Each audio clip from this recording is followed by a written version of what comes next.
तो friends, a very very good evening, good morning generally हम बोलते हैं इसलिए, बट पहली बार काफ़ी लोग मिलेंगे मुझसे। तो good evening for you guys, but next lecture onwards it will be always good morning. Because हम लोग कभी भी जब लेक्चर शुरुआत करते हैं, बस एक फ्रेश माइंडसेट से लेक्चर स्टार्ट करेंगे। ठीक है। अब आपके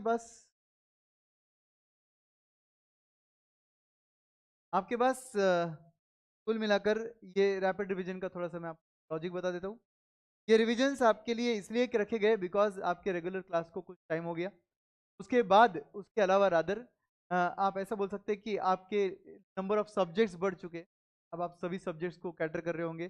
डेफिनेटली कुछ कंफ्यूजन हो सकता है कि इस चैप्टर में सब्जेक्ट में क्या था। थोड़ा अचानक से कॉन्फिडेंस हिल जाएगा, कभी लगता है बहुत अच्छा आ रहा है, कभी लगता है आ रहा है। डेफिनेटली ये जो 10-15 लेक्चर्स अपने हों, 10-12 लेक्चर्स, लगता है 12 लेक्चर्स रहेंगे। तो ये 12 लेक्चर्स के अंदर आपको एक बात का एश्योरेंस मैं दूंगा, आपके जो कंसेप्चुअल क्लैरिटी है वो फिर से वापस आ जाएगी। अब आपको उसके बेसिस पर सिर्फ मेहनत करनी पड़ेगी सॉल्विंग की। सॉल्विंग के लिए क्या करें सर? तो बेस्ट है रेगुलर नोट्स से एलडीआर मार्क किए हुए, या तो आप आपका सीधा सीधा क्वेश्चनर बुक है सॉल्व करना स्टार्ट करो। और ऑब्वियसली नीडेस टू से कि आपको एमसीक्यू भी सॉल्व करने हैं, और एमसीक्यू में जो भी एमसीक्यू में आपको डाउट है उसको मार्क करके रखना है। और जब हम लोग अपना एमसीक्यू सीरीज अलग से डिस्कस करेंगे, उस टाइम पे आपके वो डाउट्स भी क्लियर। क्या इसके अलावा एमसीक्यू रहेगा? यस रहेगा, बट नॉट तुरंत, कुछ टाइम बाद, कुछ ब्रेक के बाद रहेगा। द मंथ ऑफ मार्च ही रहेगा। ठीक है। तो जानबूझ के थोड़ा थोड़ा ब्रेक दे रहा हूँ मैं आपको, बिकॉज उस बहाने फिर से एक बार रिवीजन हो जाएगा आपका। तो चलिए दोस्तों, ओवरऑल आइडिया ये है कि आपका जो ये रैपिड रिवीजन है, इसमें मुझे लगता है every chapter will have one lecture. The only chapter which will not have one lecture, rather to lectures, will capital budgeting and working capital management. ठीक है। उस लॉजिक से अपना देखा जाए तो कुल मिलाकर जितने टॉपिक्स है, दिन एक्स्ट्रा और एक दिन बफर, ऐसा हमारा 12 दिन का पूरा प्लान है। और एवरी डे जो सेशन होगा वो 1 hour 50 का एग्जैक्ट होगा। इसके अंदर आपका कंप्लीट उस चैप्टर रिलेटेड हर चीज डिस्कस हो जाएगी।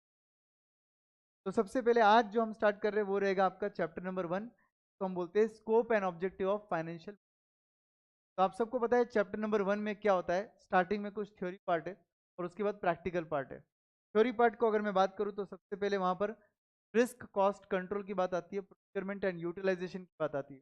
तो मैं डायरेक्टली एग्जाम ओरिएंटेड बात करूंगा, कोई इर्द गिर्द की पहले बैकग्राउंड रेडी करने की आपको जरूरत।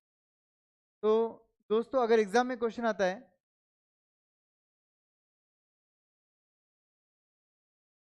Basic aspects of financial management, बोलिए आपका आंसर क्या रहना चाहिए? बोलिए क्या रहना चाहिए? Procurement of funds and utilisation of. Correct. Procurement का दूसरा नाम बताइए दोस्तों। Financing function. Very good. And utilisation का दूसरा नाम इन्वेस्टमेंट फंक्शन। क्या बुलाते हैं? Investment function.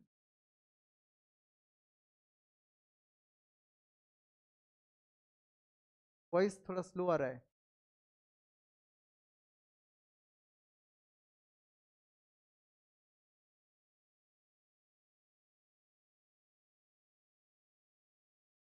ऐसा है।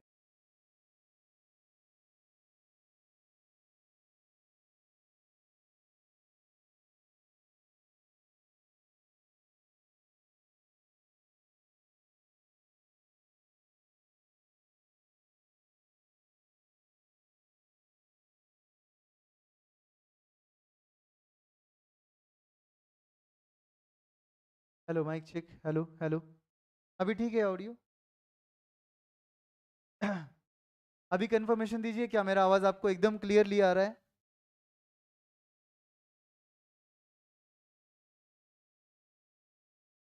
So two basic aspects very clear: procurement and utilization. Procurement is called as financing, utilization is called as investment fund. By the way, ये पूरे सेशंस में हम लोग कहीं पर भी क्या नहीं करने वाले, हम लोग थ्योरी पे ज़्यादा स्ट्रेस नहीं करने वाले। वैसे भी थ्योरी का इंपॉर्टेंस अपने एग्जाम में भी बहुत कम है, बट जहाँ जहाँ पे इंपॉर्टेंट थ्योरी मुझे लगता है एग्जाम में आ सकता है, मैं उसको ज़रूर डिस्कस करूंगा आपके साथ। ठीक है। यस, ये बैच प्रेस्टीज पॉइंट पे भी चल रहा है, आप फेस टू आके भी अटेंड कर सकते हो, प्रॉब्लम एट ऑल। ठीक है। Now two basic aspects are covered. अगर आपको पूछा गया प्रोक्योरमेंट के अंडर मेजर कंसिडरेशन क्या रहेंगे, major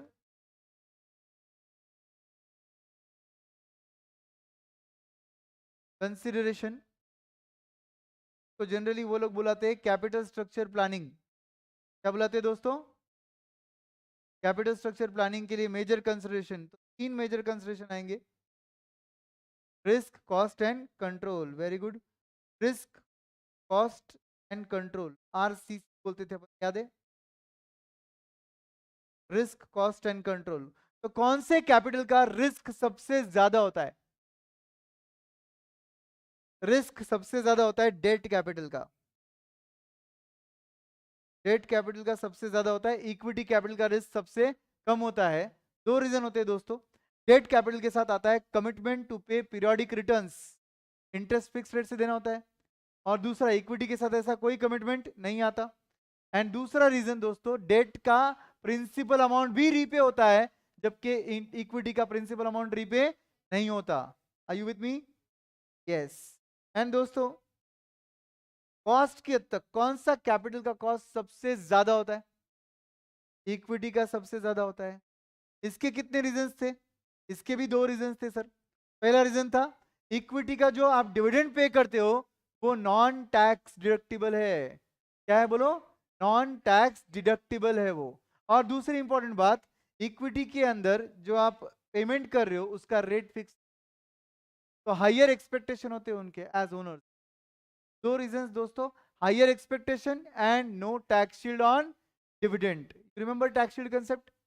yes, no tax shield on dividend. As far as control is concern, control मतलब management, voting powers. Voting power dilute कब होता है? फ्रेश इश्यू ऑफ इक्विटी से होता है। तो यहां पर कंट्रोल डाइल्यूजन सिर्फ और सिर्फ इक्विटी के केस में होता है दोस्तों। एवरीवन क्लियर है ये बातें? कोई डाउट है यहां तक? चलो आगे बढ़ते हैं। अब बात करते हैं अपने major time value of money के बारे में।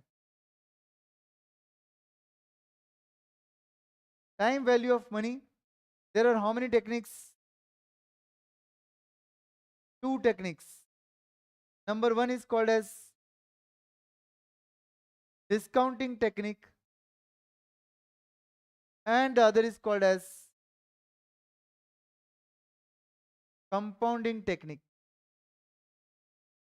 हमारे सिलेबस में ज्यादा इंपॉर्टेंट कौन सा है? Discounting technique. इसमें कितने कैश फ्लोज आते हैं? 3 कैश फ्लोज आते हैं। कौन से 3 आते हैं? सिंगल कैश फ्लो आएगा, मल्टीपल कैश फ्लो आएगा एंड लास्ट में आएगा एन्युटी कैश फ्लो।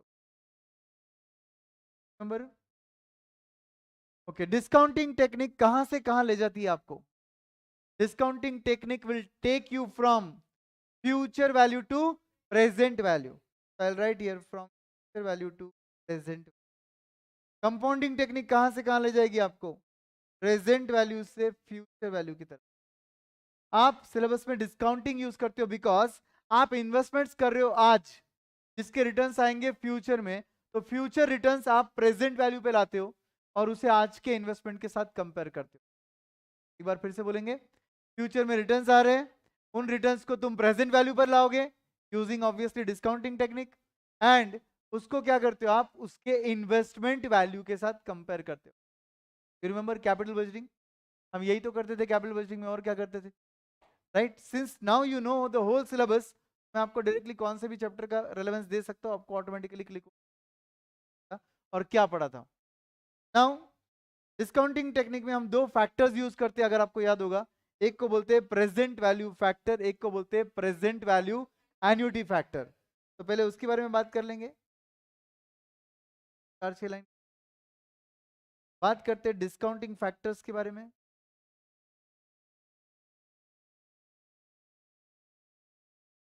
पहला फैक्टर आता है प्रेजेंट वैल्यू फैक्टर। आर में अज्यूम कर लूंगा 9.5% आपके प्रैक्टिस के लिए, और एन अज्यूम हो जाएगा 4 इयर्स। 9.5% and 4 years. ठीक है। कैसे निकाला जाएगा present value factor?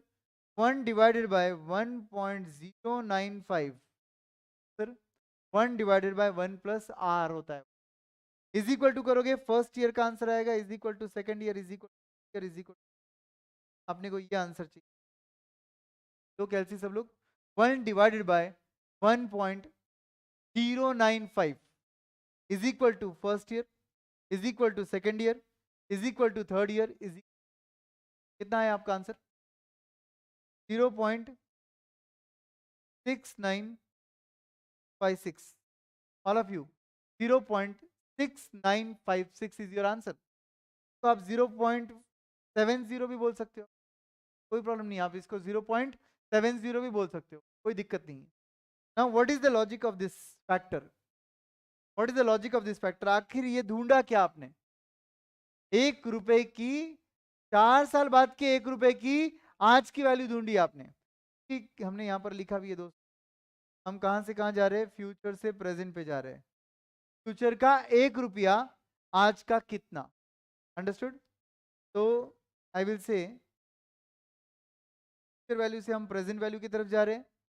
₹1 after 4 years, today's value is coming to 0.6956।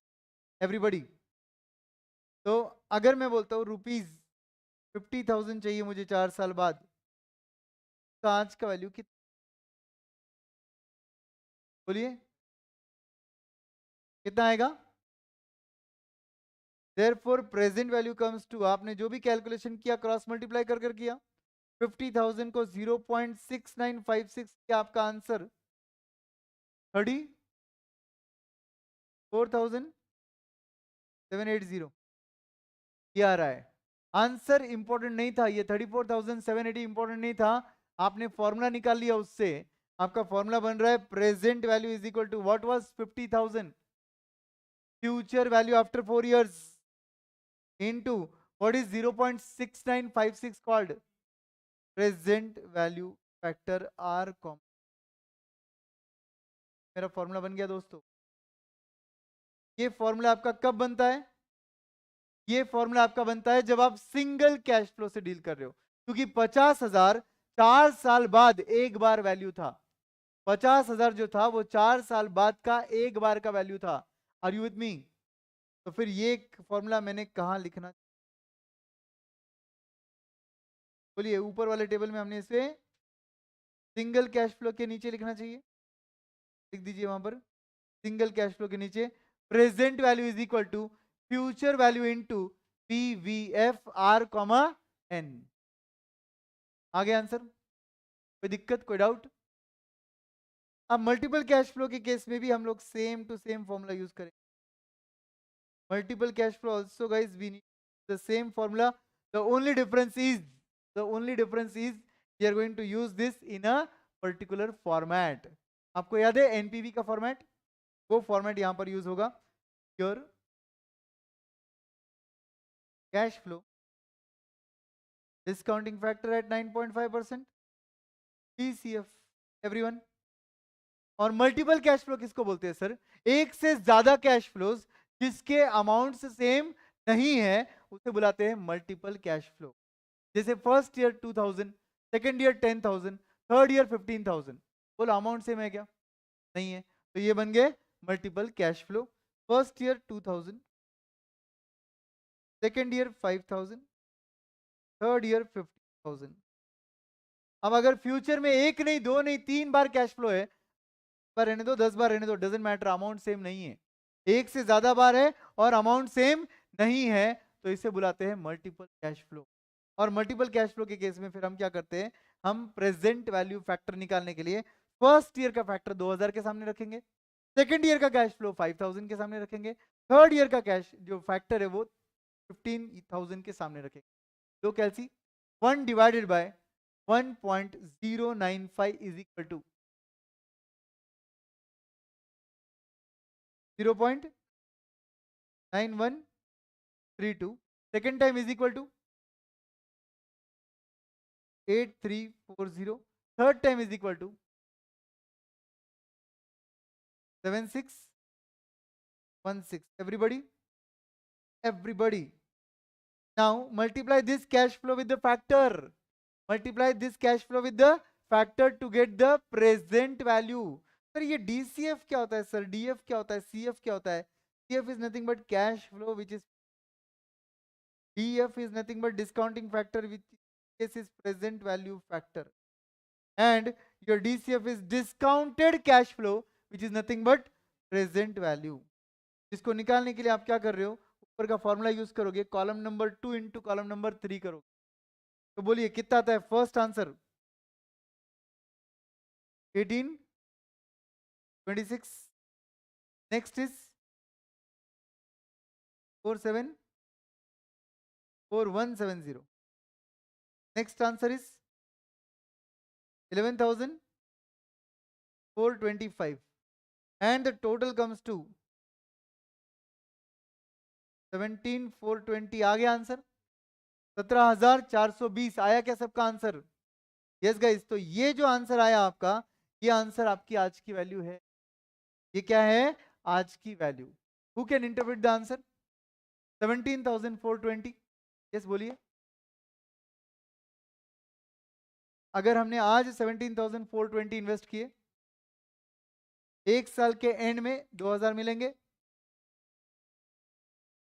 Second year के एंड में 5,000 मिलेंगे, थर्ड ईयर के एंड में 50. कैन वी से इसका मतलब फ्यूचर में वो तीन वैल्यूज वो 3 ईयर के एंड में चाहिए. तो आज आपको 17,420 at the rate of 9.5% invest करना पड़ेगा. All of you. Yes, this is my total present value. Sir सीधा सीधा क्यों नहीं बोलते? सर 22,000 चाहिए. तो इतना 22,000 नहीं बोल सकते आप. ये तीन अमाउंट्स एक साल में नहीं है, अलग अलग ईयर्स में है. तो इनको जनरली ऐड नहीं करना चाहिए, याद रखिए. Okay, now coming to annuity cash flow guys. Series of cash flow होता है ये, सेम अमाउंट वाला, तो हम एन्युटी कैश फ्लो बोलते हैं. इसमें भी दो टाइप्स होते हैं दोस्तों. याद है कौन से दो टाइप्स होते हैं इसमें? फाइनाइट एन्युटी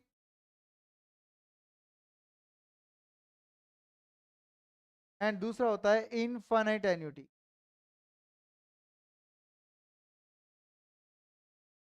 तो ये फाइनाइट एन्युटी क्या होता है सर? जब आप लिमिटेड नंबर ऑफ ईयर्स के लिए इन्वेस्ट करते हो, तब इन्वेस्टमेंट छोड़ दो, आपको returns limited number of years के लिए मिल रहे हैं. आपको फ्यूचर कैश इनफ्लो जो मिल रहे हैं वो लिमिटेड नंबर ऑफ ईयर्स के लिए मिल रहे हैं. तो आप क्या कर रहे हो? उनकी आज की वैल्यू निकाल रहे हो. तो हम बुलाते हैं फाइनाइट एन्युटी. वो अमाउंट जो आपको फ्यूचर ईयर्स में मिल रहा है वो एवरी ईयर सेम है. वो एवरी ईयर क्या है? सेम है. तो उसे हम बुलाते हैं finite annuity.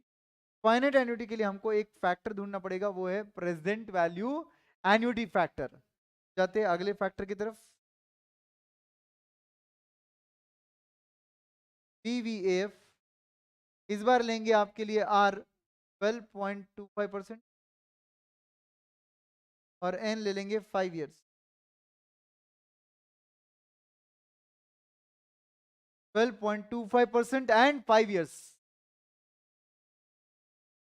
Yes my dear friends, tell me क्या करना पड़ेगा? 1 डिवाइडेड बाय 1.1225 करना पड़ेगा. 12.25% मतलब समझता है क्या? अगर आपको थोड़ा भी इसमें कंफ्यूजन होता है तो सीधा सीधा कैलसी लेने. कैलसी 12.25 divide by 100 plus 12.25 divide by 100 plus 1, that will be your denominator guys. आया क्या answer? 1.125.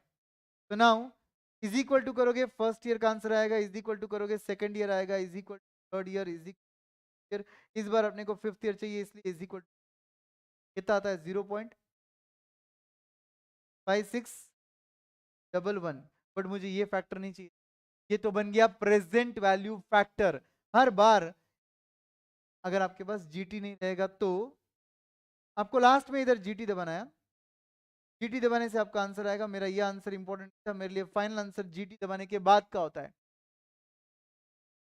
3.5826 is your final answer GT दबाने के बाद. आया क्या? बट अगर जीटी नहीं है तो चिंता करने की जरूरत नहीं है. इज इक्वल टू के बाद एम प्लस दबाइए, फिर से इज इक्वल टू के बाद एम प्लस दबाइए, फिर से इज इक्वल टू के बाद एम प्लस, फिर से इज इक्वल टू के बाद एम प्लस. और अगर आप एमआरसी दबाओगे तो भी आंसर 3.58 जाता है. चेक कर लीजिए. एवरीवन, ये आपका प्रेजेंट वैल्यू एन्युटी फैक्टर होता है। क्या इसका इंटरप्रिटेशन आप मुझे बता सकते हो कि ये क्या होता है? What is the interpretation of 3.582? बोलिए।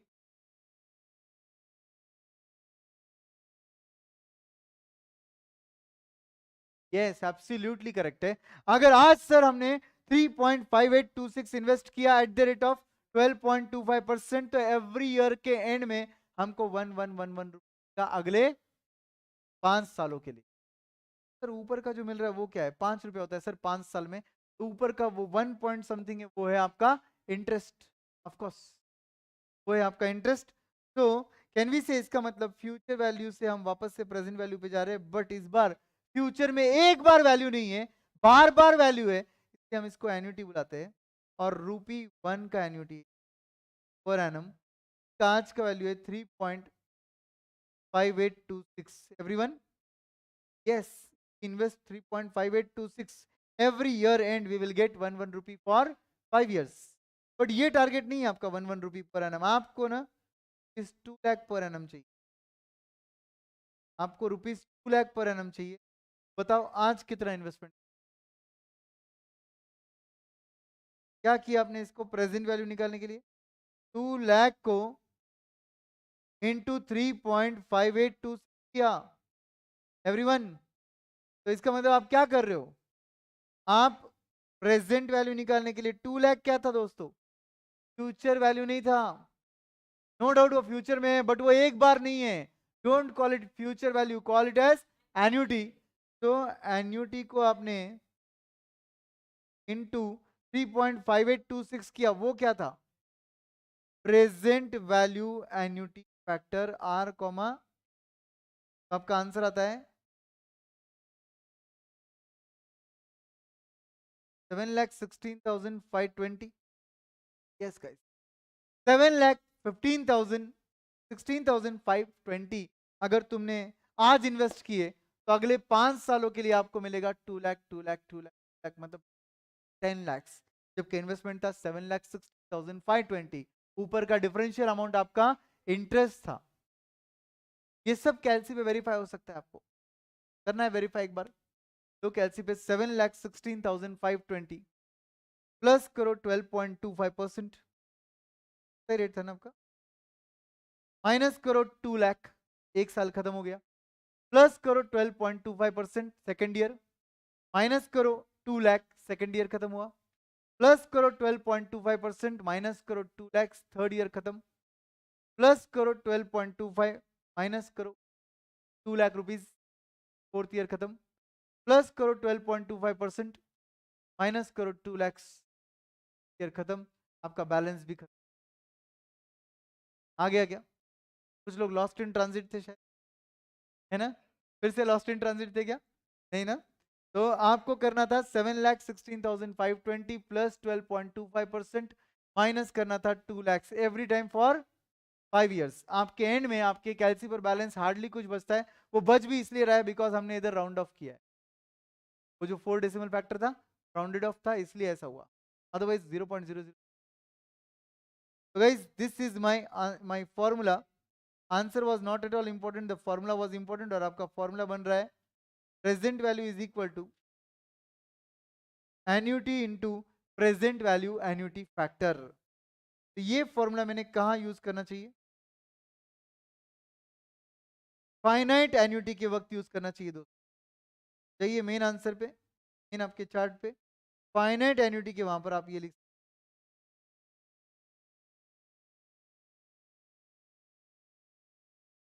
कम रहने की हम बोलेंगे present value is annuity into A into F R comma N.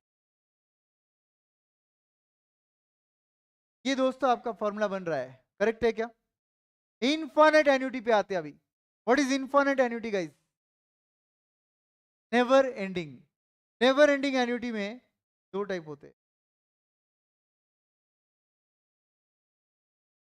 Without growth and with growth. तो हम लोग कांस्टेंट एन्युटी बोलते हैं, वो विदाउट ग्रोथ होता है, और जो कांस्टेंट रेट से ग्रोथ है उसे विथ ग्रोथ बोलते हैं। तो गाइस विदाउट ग्रोथ का फॉर्मूला है present value is equal to A by are.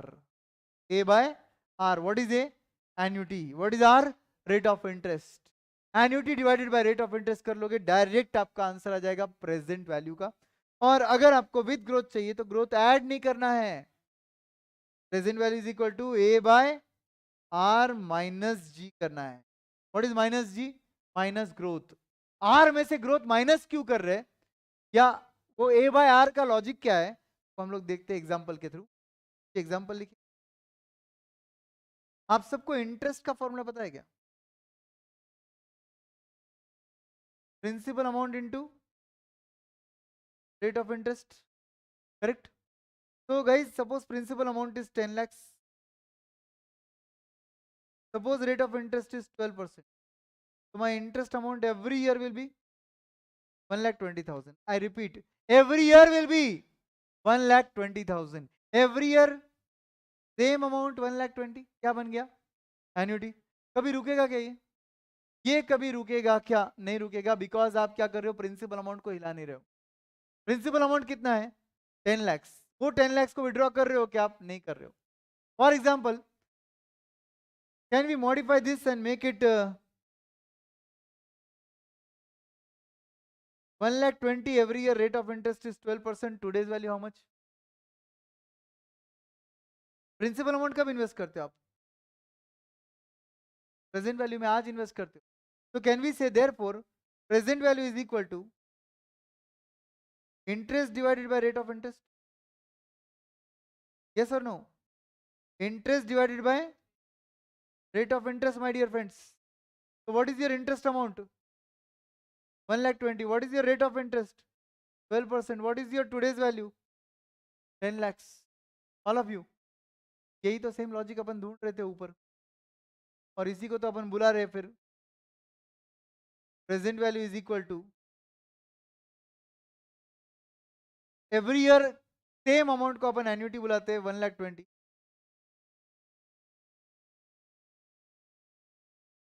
And that should be divided by 12% was rate of interest R.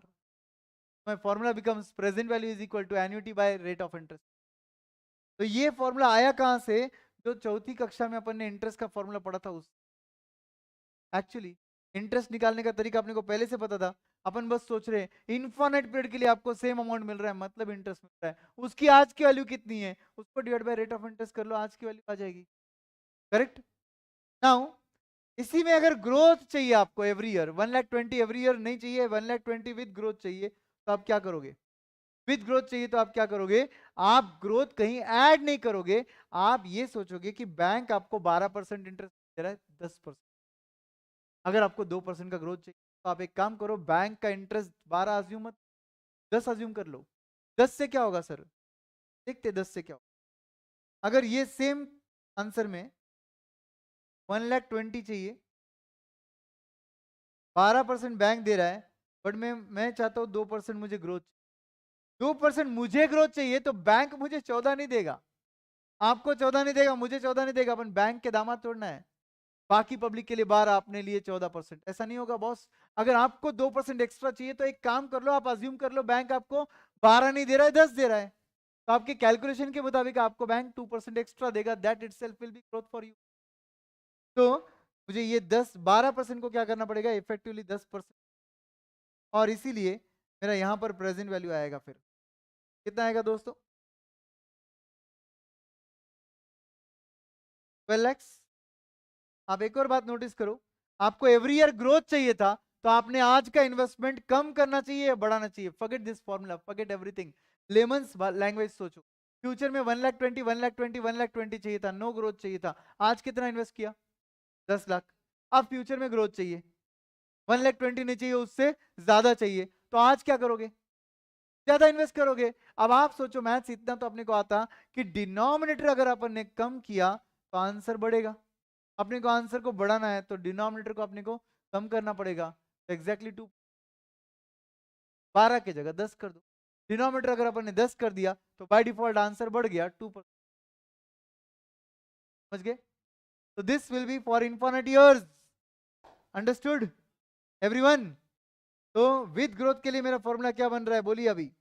Present value is equal to what was 1,20,000 annuity, what is 12% rate of interest by bank, what is 2% growth rate, which my formula is becoming present value is equal to annuity divided by r minus everyone.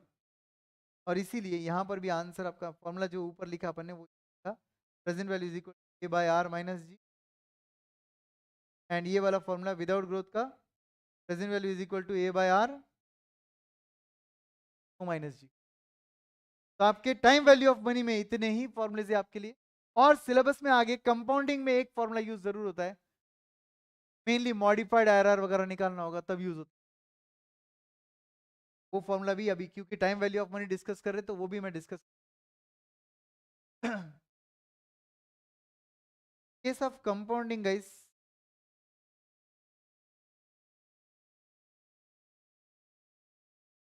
आपने CA foundation में सीखा रहेगा।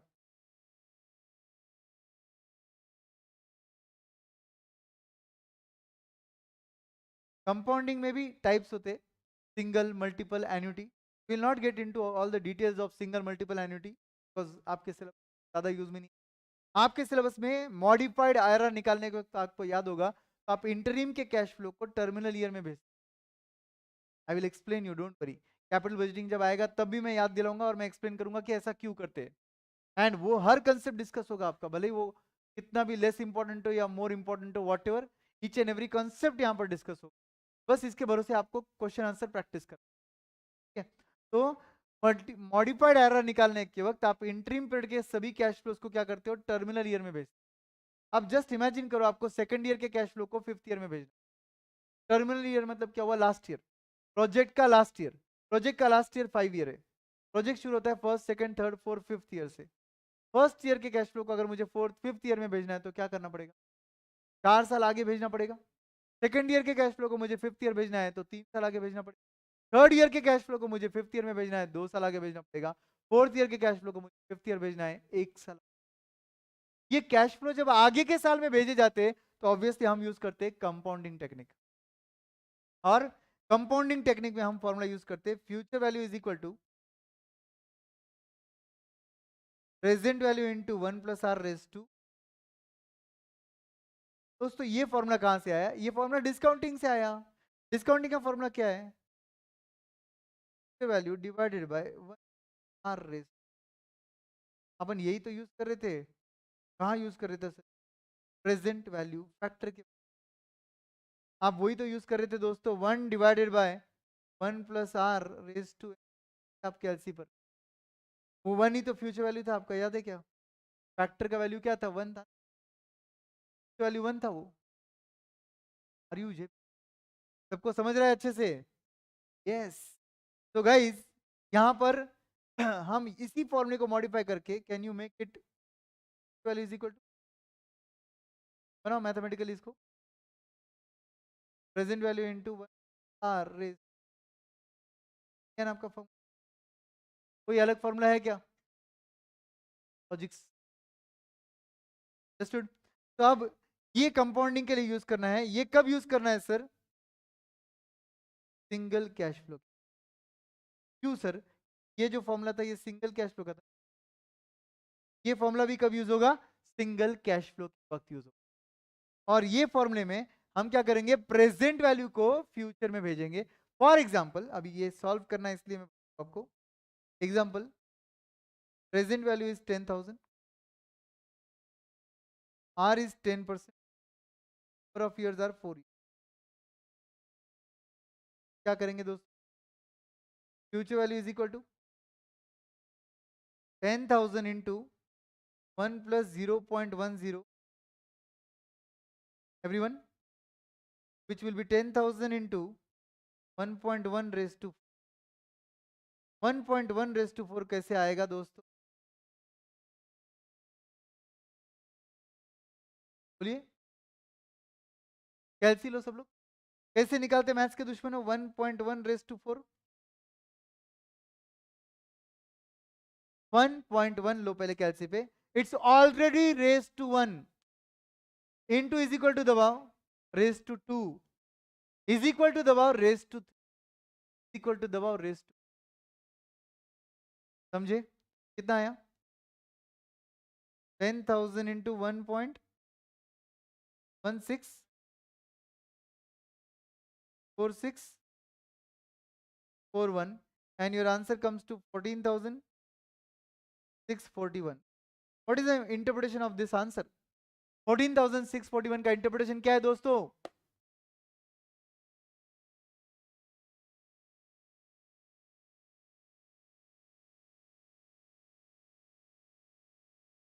आज अगर 10,000 लगाया जाए तो 4 years के बाद उस अकाउंट में 14,641 जमा हो जाएगा, ऊपर का 4,641 इंटरेस्ट रहेगा। कितने रेट से लगाया आपने पैसा? 10% से लगाया। Agarwal is saying hello channel complete and only on this channel. चलिए डन गाइस। तो ये कैसे किया हमने? आज की वैल्यू हमने फ्यूचर में भेजी। आज की वैल्यू फ्यूचर में क्यों भेजेंगे सर? कभी कभी कंसेप्ट ऐसा होता है जहां पर आपको फ्यूचर में भेज के कैलकुलेशंस करने होते हैं, जैसे कि मॉडिफाइड एरर में होता है। उस टाइम पे ये टेक्निक यूज में आएगी, ये फॉर्मूला यूज में आएगा। Don't worry, just write there this formula will be used in case of modified IRR, even for modified NPV. Modified NPV के लिए भी यही यूज होता है। तो मॉडिफाइड एनपीवी, मॉडिफाइड एरर, ये सब कॉन्सेप्ट्स क्या है सर? कुछ भी याद नहीं आ रहा है सर? डोंट वरी, वो हम लोग कैपिटल बजटिंग में देख। अभी यहां तक समझा क्या सब कुछ? टाइम वैल्यू ऑफ मनी के कितने फॉर्मुलेस देखे हमने? Single cash flow, multiple cash flow, annuity में फाइनाइट एन्युटी, इनफाइनाइट एन्युटी के अंदर विद ग्रोथ, विदाउट ग्रोथ, ये 5 हो गए। एंड 5 मतलब मॉडिफाइड मल्टीपल का एरर कुछ नहीं, मल्टीपल आपका कैश फ्लो है उसमें अलग कुछ नहीं था, सेम फॉर्मूला था, सिर्फ एक फॉर्मेट था। ओके, एंड लास्ट में हमने कंपाउंडिंग का ये फॉर्मूला। ठीक है, अब बात करते हैं हमारे इसी चैप्टर के अंदर और कुछ कॉन्सेप्ट की। हम लोग ध्यान से सुनो। अगर आपको क्वेश्चन आता है फर्स्ट ईयर में एक कैश फ्लो है, सेकंड ईयर में एक कैश फ्लो है, थर्ड से लेके 6th ईयर तक के, क्या हम साथ में मल्टीपल के केस में सॉल्व कर सकते हैं? फर्स्ट ईयर में आपको मिल रहा है 1000, सेकंड ईयर में मिल रहा है 2000 और बाद में मिल रहा है 5000। Can you find today's value? बोलिए। ये हो गया ईयर, ये हो गया cash flow. Discounting factor suppose 8% और DCF।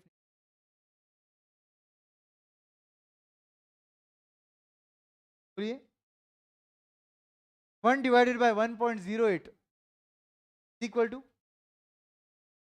ये सब एग्जाम्पल है, बाद में पूछना मत डियर सर कहाँ पे एग्जाम्पल है।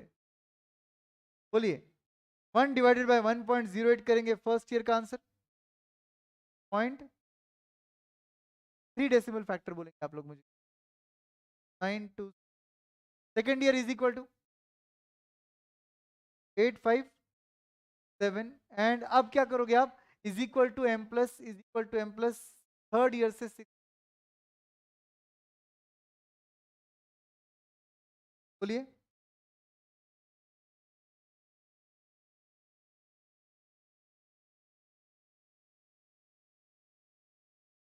2.84 ले लूं, 2.84। तो कैलसी पे सब लोग जो लोग निकाल नहीं पा रहे आंसर, फिर से एक बार करेंगे। 1 divide by 1.08 is equal to करोगे no M plus, first year का फैक्टर आ गया, इज इक्वल टू करोगे second year no M plus, second year का फैक्टर आ गया। But third year, fourth year, fifth year, six year, every year 5,000 है, तो 5,000 बन गया एक्चुअली एन्युटी। ये आना चाहिए कि VAF। तो इसीलिए थर्ड ईयर में जब इज इक्वल टू दबाओगे तो M प्लस दबाना है, fourth year is equal to M plus, fifth year is equal to M plus, six year is equal to, अब MRC दबाओगे आप, आपका आंसर आएगा 2.84। मल्टीप्लाई कर लो उसको फैक्टर्स के साथ। पहला आंसर आएगा 926, सेकंड आंसर आएगा 1740, 14,100 total, 1,840। This your answer everyone?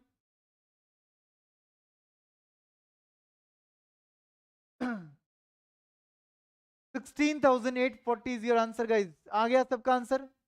तो फिर 16,840 का इंटरप्रिटेशन ये है दोस्तों, आप बताओगे।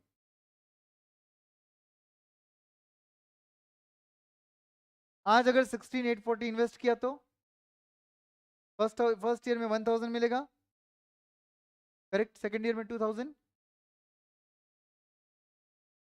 यस। थर्ड ईयर से लेके सिक्स्थ ईयर तक कितना मिलेगा? 5,000 5,000 5,000। तो आपको एवरी ईयर ये अमाउंट चाहिए तो आज इतना इन्वेस्ट कर, करेक्ट है? कहीं से बीच में से अगर फाइनाइट एन्युटी शुरू होता है तो इस तरीके से आप फैक्टर में आउट। अब एक एग्जांपल लेते हैं।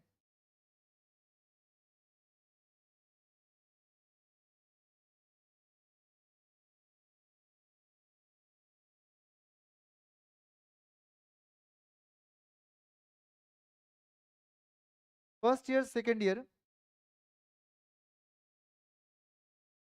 Third year onwards, everyone with me? Cash flow 10,000, 15,000,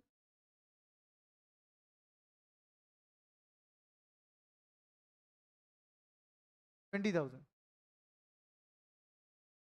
discounting factor at the rate 7%। बोलिए दोस्तों, क्या इंटरप्रिटेशन है पहले क्वेश्चन का? फर्स्ट ईयर में मिल रहा है 10,000, सेकेंड ईयर में मिल रहा है 15,000, थर्ड ईयर में मिल रहा है 20,000, बट थर्ड ईयर में एक बार नहीं है वो, इनफाइनाइट चलेगा अभी ये, third year onwards, infinite years तक। तो इन सभी का आज का वैल्यू निकालना है मुझे। अब क्या करूं मैं?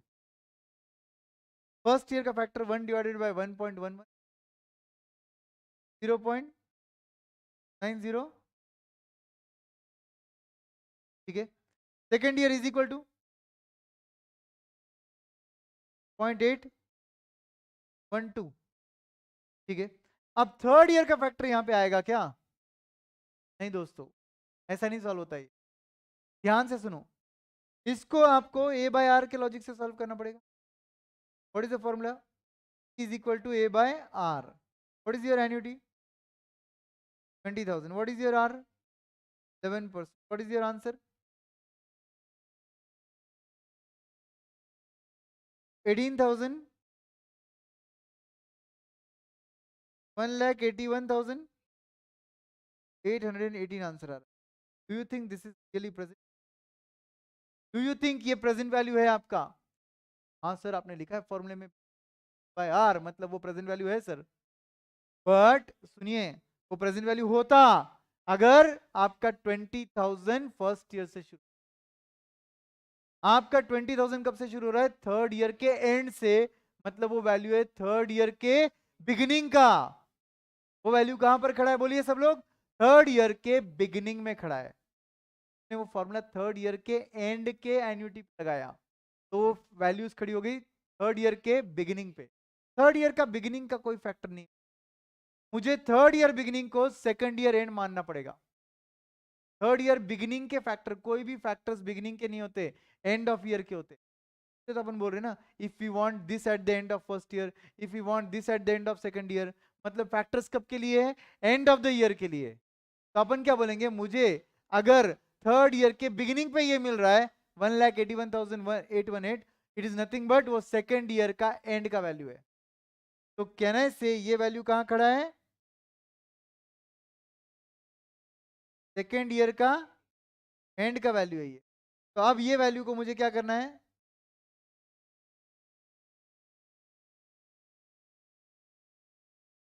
क्या करना है मुझे? जीरो ईयर पे लाना है। ला सकते हो क्या? ये भी तो सेकेंड ईयर एंड पे खड़ा था 10,000, तुमने लाया ना उसको जीरो ईयर में। मल्टीप्लाई कर लो एक बार, 10,000 को मल्टीप्लाई करो 0.99 तो आ जाएगा ये मल्टीप्लाई करो 15,000 को 0.812 से 12,180। तो जैसे 15,000 को आपने सेकेंड ईयर से उठाकर जीरो ईयर पे लाया, वैसे ये भी तो वैल्यू सेकेंड ईयर एंड पर है। तो इसको भी तो सेम फैक्टर से मल्टीप्लाई करना होगा 0.81 से, ताकि मैं उसे 0 ईयर पे लाऊं। आपको लगेगा sir third year onwards, but आपने already P equal to A by R से उस थर्ड ईयर एंड के वैल्यूज को, थर्ड ईयर एंड ऑनवर्ड्स के वैल्यू को थर्ड ईयर बिगिनिंग पे ला लिया है। थर्ड ईयर का बिगिनिंग मतलब सेकेंड ईयर का एंड।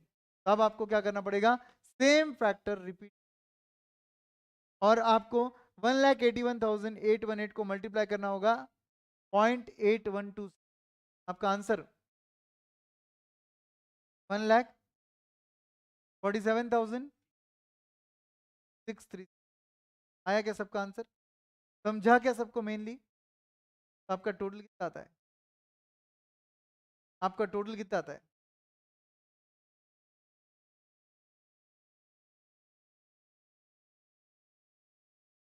168,816 ऑफ यू, 168,816 क्या आंसर आया है सबका? What is the interpretation of 1,68,816? अगर आज तुमने इतना इन्वेस्टमेंट किया ना 11% की रेट से, तो फर्स्ट ईयर एंड में तुम्हें 10,000 मिलेगा, सेकंड ईयर के एंड में 15,000 मिलेगा, थर्ड ईयर के बाद हर साल 20,000 मिलेगा। कब तक? 1 ईयर। क्या आप एकदम क्लियर हो? अब देखो इनफाइनाइट एन्युटी अगर बीच में से शुरू हुआ तो क्या करना पड़ता, जबकि फाइनाइट एन्युटी बीच में से शुरू हुआ तो क्या करना पड़ता? फैक्टर को एडजस्टमेंट। फिर सर ऐसा कुछ इधर क्यों नहीं करते सर? इधर तुम कोई फैक्टर ही नहीं निकालते हो। ए बाय आर में आपने कौन सा फैक्टर निकाला बताओ? एफ निकाला या पीवीएफ? तो एडजस्टमेंट किसमें? फिर आपको ए बाय आर से देखना पड़ता है वो वैल्यू किस साल में आई है, और उसे आपको 0 ले जाना पड़ता है। याद रखिए जिस साल के एंड से वो एन्युटी शुरू होती है, PV is equal to A by R से वो वैल्यू उस साल के बिगिनिंग पे आ जाती है। उस साल का बिगिनिंग मतलब प्रीवियस ईयर का एंड, और आप उसे फैक्टर बनाकर 0। Very clear? अब लास्ट एग्जांपल लेते,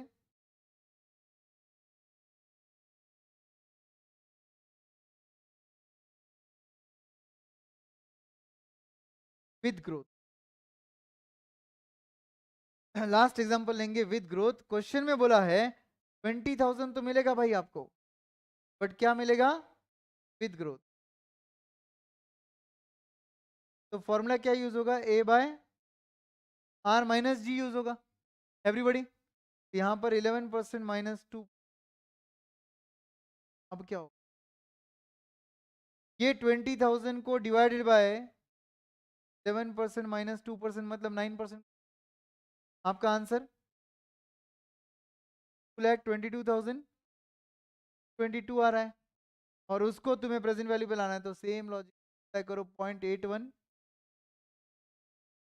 कितना आया? 80,000 4 4 कम्स टू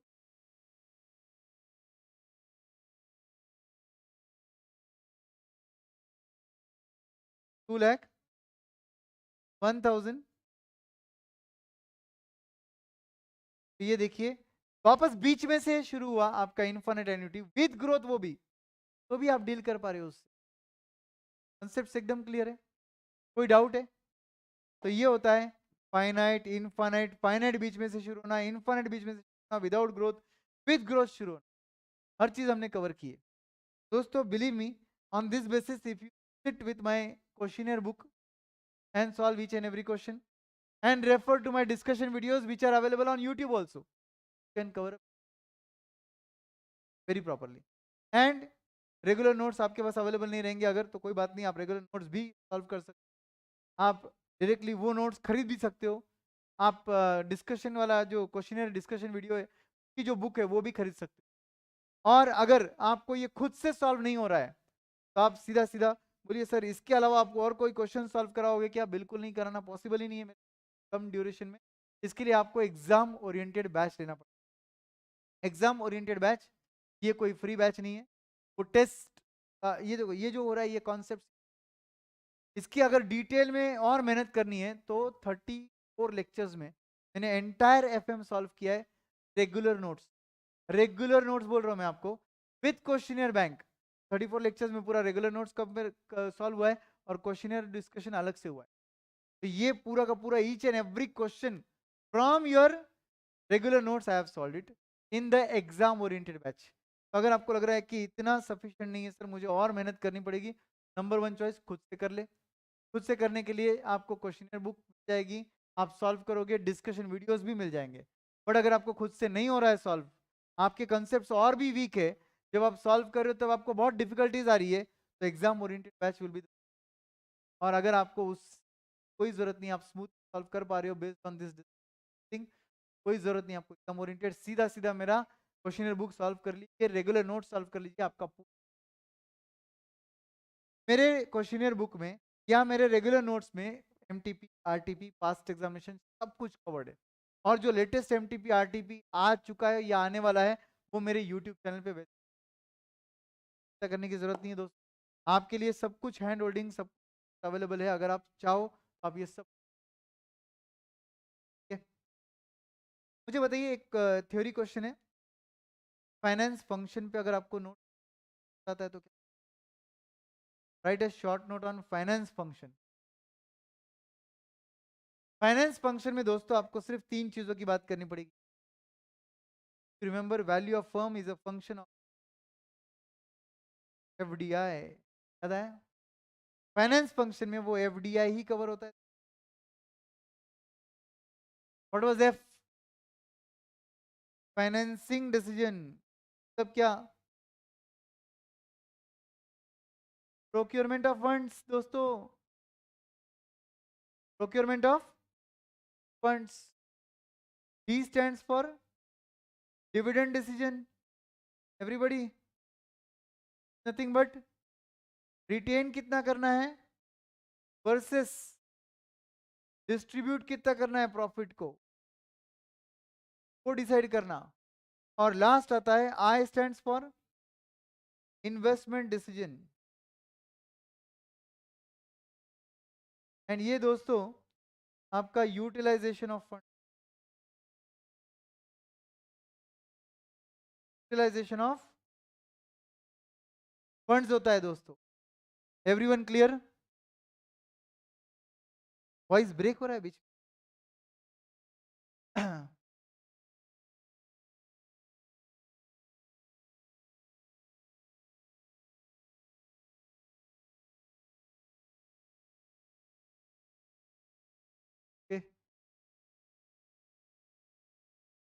आई थिंक अब ठीक रहेगा, अब नहीं आएगा वॉइस, वॉइस का कोई प्रॉब्लम नहीं आएगा, देख लीजिए। तो फाइनेंसिंग, डिविडेंड, इन्वेस्टमेंट, तीनों मिलाए तो क्या बुलाते हैं? Finance function. ठीक है, फाइनेंस फंक्शन। अब फाइनेंशियल मैनेजमेंट ओवरव्यू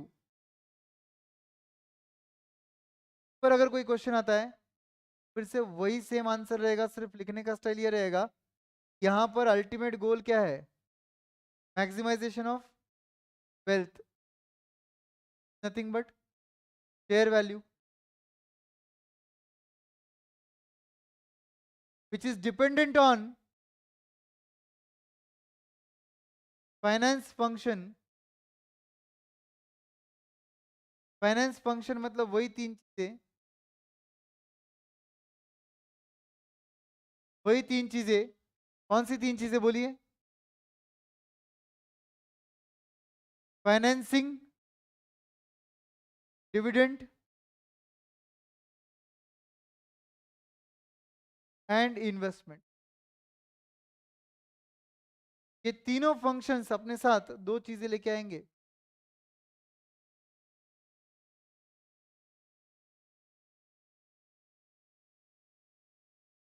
कौन सी दो चीजें लाएंगे ये लोग?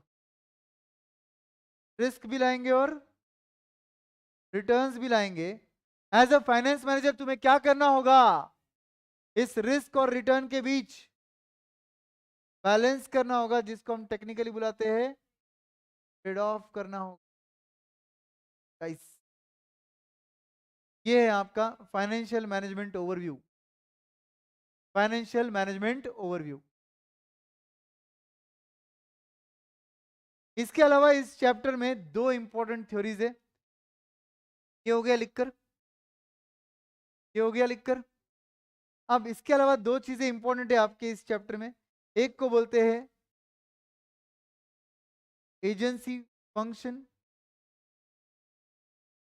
या प्रॉब्लम। याद आया? एजेंसी फंक्शन या प्रॉब्लम। ये क्या होता है एजेंसी फंक्शन या प्रॉब्लम? एजेंसी प्रॉब्लम क्या होता है? एजेंसी प्रॉब्लम के नाम से एक्चुअली एजेंसी प्रॉब्लम क्या होता है? सबसे मेन समझिए बात को, कंपनी ने एक चीज अलग की जो प्रोप्राइटरशिप, पार्टनरशिप या बाकी चीजों ने नहीं कर पाई, एचयूएफ वगैरह, वो था separation of ownership and management. Management किसके हाथ में है? Board of directors. और ओनरशिप किसके हाथ में है? Equity share holders. और ये दोनों अलग है। अब ये जो मैनेजमेंट के लिए लोग अपॉइंट किए गए बोर्ड ऑफ डायरेक्टर्स, ये लोग actually best interest of shareholder के लिए काम करना चाहिए, because they are the agent of shareholders, they are the agent of debenture holders, because they are the can say investment giving people. जिन लोगों ने अपने कंपनी में इन्वेस्टमेंट किया है वो है डिबेंचर होल्डर, इक्विटी होल्डर्स। इन लोगों के लिए ये जो बोर्ड ऑफ डायरेक्टर्स है, ये एक्ट करना चाहिए as agent. They should always ensure that the interest of the company should be first. But ये लोग कभी कभी क्या करते हैं, personal interest ahead of company's interest कर देते, कंपनी के इंटरेस्ट को पीछे ला लेते हैं और खुद के इंटरेस्ट को आगे ला लेते हैं। इसको बोलते हैं एजेंसी प्रॉब्लम। बोलो एजेंसी प्रॉब्लम क्या है? Board of directors keeping their personal goal ahead of company's goal, मतलब शेयर होल्डर्स गोल। तो इनका काम क्या था? Wealth maximisation, profit maximisation. Short term बोला तो प्रॉफिट मैक्सिमाइजेशन, लॉन्ग टर्म बोला वेल्थ मैक्सिमाइजेशन। बट इन्होंने क्या किया? खुद का वेल्थ मैक्सिमाइज, कंपनी की तरफ ध्यान नहीं दिया। जो भी बेस्ट इंटरेस्ट खुद के लिए था वही डिसीजन लिए। ये तो गलत हो रहा है। ऐसे करेंगे तो पैसा किसी और का है, मजे कोई और कर रहा है। तो भाई ये प्रॉब्लम को बुलाते हैं एजेंसी प्रॉब्लम। और इसको सॉल्व करने के लिए अपने को इनकर करना पड़ता है एजेंसी कॉस्ट। इसको इन सॉल्व करने के लिए एजेंसी कॉस्ट इनकर करना पड़ता है। एजेंसी कॉस्ट इनकर करना मतलब क्या सर? पहली बात तो उनको फील कराओ कि कंपनी उनकी बॉन्डिंग से, बॉन्ड क्रिएट करो, बॉन्डिंग क्रिएट करो भाई, उनको पूरा फील दिलाओ कंपनी उनकी है, अलग कुछ नहीं। कोई सॉप दो, सब समझते हैं आपको। एम्प्लॉय स्टॉक ऑप्शन स्कीम में जो अपने शेयर्स दिए जाते हैं कंपनी के, वो उनको बॉन्डिंग पूरा करवाओ, ये सोचकर कि भाई उनका पूरा फीलिंग ये रहना चाहिए कि कंपनी मेरी है, मैं कंपनी का। दूसरा इंपॉर्टेंट बात क्या करना है बोलो? मॉनिटरिंग करना है, उन पर ध्यान देना है भाई। कुछ कुछ लोग बॉन्डिंग करने के बावजूद भी सुधरते नहीं है, उनको मॉनिटरिंग करना बहुत जरूरी होता है। तो मॉनिटरिंग करो उन पर। मॉनिटरिंग करो मतलब कंप्लीटली देख रेख करो, उनके ट्रांजैक्शंस पर ब्लाइंडली बिलीव मत करो, तो बोलते हैं मॉनिटरिंग। तीसरी बात, अपॉर्चुनिटी, राइट पर्सन को राइट अपॉर्चुनिटी दो ताकि उसका प्रमोशन, उसका ग्रोथ हो। अपॉर्चुनिटीज देनी चाहिए, ना ये सोचकर कि कितने साल से वो कंपनी के साथ काम कर रहा है, बट ये सोचकर कितना अच्छा वो कंपनी के लिए काम कर रहा है। कितने साल से काम कर रहा है ये इंपॉर्टेंट नहीं है, कितना अच्छा काम कर रहा है that is more. And lastly आता है स्ट्रक्चरिंग। स्ट्रक्चरिंग के केस में प्रमोशन उसी को दो जो लोग अपनी कंपनी के लिए अच्छा काम कर रहे हैं। एवरीवन समझ में आया बात? ये सबको बोलते हैं एजेंसी कॉस्ट। ये चार कॉस्ट अगर आप इनकर करोगे तो एजेंसी प्रॉब्लम आपकी तरफ कम आएगा। ये था एक थ्योरी क्वेश्चन। दूसरा इंपॉर्टेंट थ्योरी क्वेश्चन है चैप्टर में, वो है फाइनेंशियल डिस्ट्रेस एंड इंसॉल्वेंसी। क्या नाम है दोस्तों? पहले समझ लेते हैं फाइनेंशियल डिस्ट्रेस क्या होता है, आगे बाद में देखेंगे इंसॉल्वेंसी। फाइनेंशियल डिस्ट्रेस का सिंपल लॉजिक है, cash inflows are less than commitment of cash outflows. आपके कंपनी के आउटफ्लो का कमिटमेंट ज्यादा है और आपकी कंपनी में आने वाला कैश इनफ्लो जो है वो कम है, तो इसको बोलते हैं फाइनेंशियल। सोचिए दोस्तों, हर महीना ईएमआई भरना है 2 लाख, आपके पास आ रहा है 75,000, 1 लाख, ऊपर का 1 लाख या 1.25 लाख कहां से लाओगे आप? ऑब्वियसली क्या करोगे? किसी और से मांगोगे। बट कब तक चलेगा ऐसा है, इसकी टोपी उसके सर, ऑब्वियसली। ऐसा ज्यादा दिन तक खेल नहीं चल सकता है और ऑब्वियसली आपको क्या करना पड़ता है, जल्द से जल्द इस सिचुएशन से बाहर आना पड़ता है। फाइनेंशियल डिस्ट्रेस से बाहर आने के लिए आपके पास एक ही काम करना पड़ेगा, आपको एक ही काम करना पड़ेगा। वो क्या रहेगा बोल? फाइनेंशियल डिस्ट्रेस से अगर बाहर आना है तो सॉल्व करना है, इस प्रॉब्लम को सॉल्व करना है, तो आपको बोलना पड़ेगा सेल ऑफ एसेट।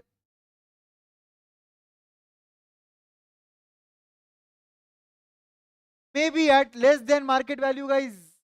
आपकी जरूरत है, मार्केट फायदा उठाएगा आपका, मगर जो भी हो आपको सेल करना पड़ेगा एसेट्स को, और आपको जल्द से जल्द वो डेट का भुगतान करना पड़ेगा जिसकी वजह से ये कमिटमेंट आ रहा है।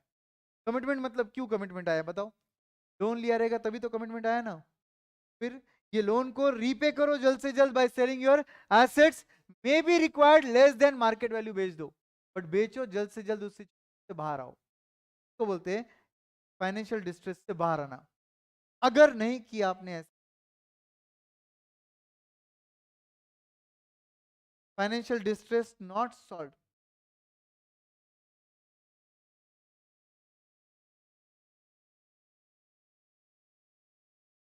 Financial distress problem is not solve for a long period, may lead to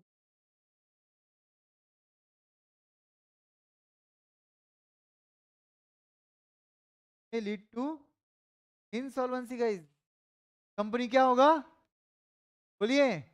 insolvent हो जाएगा, क्योंकि कंपनी के एक ना एक दिन ऐसा होगा जिनका कमिटमेंट हम दे नहीं पा रहे, वो लोग आएंगे हमारे एसेट को एक दो बेच देंगे, ऑक्शन कर देंगे, क्या कि नहीं?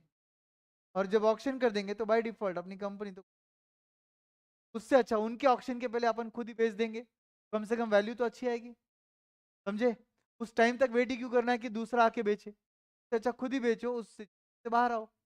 तो कंटिन्यूड फाइनेंशियल डिस्ट्रेस में लीड टू इंसॉल्वेंसी, इसीलिए it is better to sell off assets may be less than market value.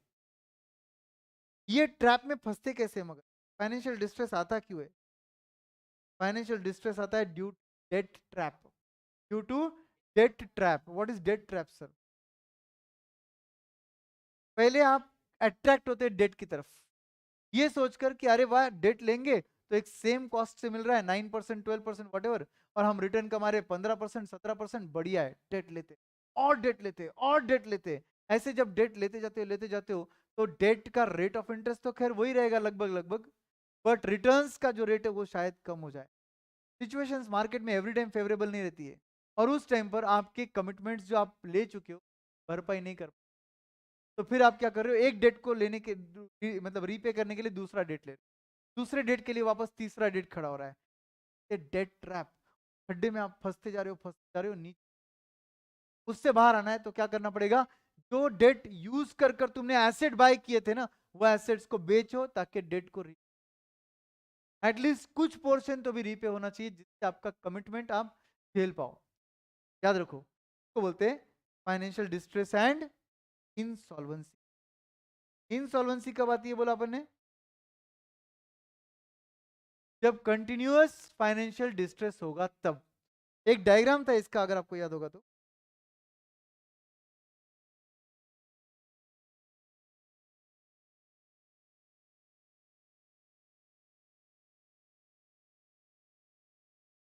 यहां पर डेट इक्विटी का मिक्स है। डेट इक्विटी का कुछ भी मिक्स हो, अगर वैल्यू ऑफ फर्म इतना रहने ही वाला है, इसे वैल्यू ऑफ अनलिवर्ड फर्म बोलते हैं। याद आ रहा है आपको? इतना वैल्यू आपके फर्म का रहने ही वाला है, बट इससे ऊपर वैल्यू बढ़ सकता है अगर आप डेट को बढ़ाओगे एंड इक्विटी को कम करोगे। क्यों सर? वैल्यू क्यों बढ़ेगा sir? Because this is nothing but benefit of, अपन बोलते हैं present value of tax shield. का tax shield interest, present value of interest tax shield, जिसकी वजह से तुम्हारा फर्म का वैल्यू बढ़ता है। बट याद रखिए एक लेवल तक, लेवल पर आके आपने रुक, इधर तक डेट ले लिया, बहुत हो गया, एग्जाम्पल है यह। अब इसके आगे अगर तुम और डेट लोगे ना, वैल्यू बढ़ने की जगह घटना चलो, बिकॉज ऑफ। तो ओवरऑल लॉजिक ये बोलता है जहां पर फर्म की वैल्यू सबसे ज्यादा हो गई, value of firm, Y axis पे वैल्यू है, जहां पर वैल्यू ऑफ फर्म सबसे ज्यादा है वहां पर आकर रुक जाना चाहिए, मतलब ये debt equity. Understood everyone? Yes guys. तो ये था ओवरऑल डिस्कशन आज के लिए। आपका फर्स्ट चैप्टर था ये, तो हम बुलाते हैं बेसिक्स ऑफ फाइनेंशियल मैनेजमेंट। और इसके अंदर हमने थ्योरी पार्ट भी कवर कर पाए क्योंकि इसका प्रैक्टिकल पार्ट कम था। आगे जब सिलेबस बढ़ेगा, प्रैक्टिकल पार्ट बढ़ेगा, थ्योरी कंटेंट का डिस्कशन कम हो जाएगा। ठीक है, आई होप दोस्तों आज का लेक्चर आपके लिए यूजफुल था। Without wasting a single minute we have covered up everything. And यहाँ पर बोल रहे sir I just received my chart book, thank. बढ़िया, क्या है आप क्या कर सकते हो, चार्ट बुक से फटाफट रिवीजन कर सकते हो। चार्ट बुक में सभी फॉर्मुलेज है, सब कुछ है, बट बावजूद इसके आई वुड रिकमेंड कि आप खुद एक फॉर्मूला बुक बनाओ जिसमें आप फॉर्मुलेज डेली बेसिस पे अपडेट करो। अब ये एक नया आपका वापस से आरआर बैच है, रिवीजन रैपिड रिवीजन है, इसका एक नया फॉर्मूला बुक बनाएंगे, कोई प्रॉब्लम नहीं है। क्या होगा, फिर से लिखने की मेहनत रहेगी और क्या रहेगा, but at least you will ensure that आपको रिकॉल हो रहा है। ठीक है, तो याद रखिए मेहनत करते रहोगे तो ही आगे बढ़ते रहोगे, अदरवाइज। बट हम लोग कुछ नहीं करने के लिए इधर नहीं आए हैं, मेहनत कर कर आगे बढ़। ठीक है, तो see you guys tomorrow for the same session exactly by 4:45. Again we will be starting with new chapter tomorrow. Tomorrow's target will be leverage for us. Thank you very much guys, see you tomorrow, bye bye.